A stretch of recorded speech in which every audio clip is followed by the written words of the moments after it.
Anong sabi po ng Revelation chapter 2? To the church of Ephesus, I know your works. I know your labor. I know your patience, that you cannot bear those who are evil. Pagdating ng talatang 4, pakinggan ninyo itong lakat. Nevertheless,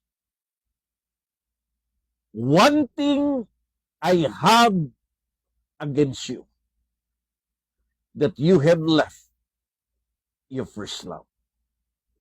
Diyos po ang magpapala ng kanyang buhay, mabis at makapangyarihang salita.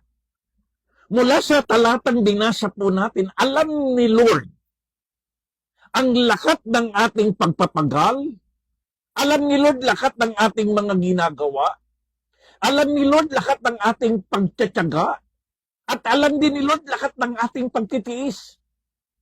So sa lahat ng bawat mag-asawa, lahat ng ating ginagawa para mapabuti, mapaganda, mapatatag, mapatayubay, ang ating relasyon bilang mag-asawa ay alam ng Diyos.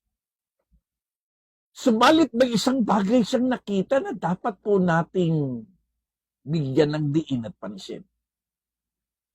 Nevertheless, one thing I have against you.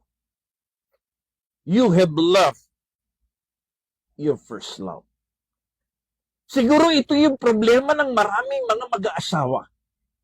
Lalo yung mga matatagal ng mag-aasawa na talagang marami ng paggawa, pagtsatsaga, pagtitiis, marami ng sakripisyo na ginawa para mapatibay ang kanilang relasyon. Siguro ito rin yung problema.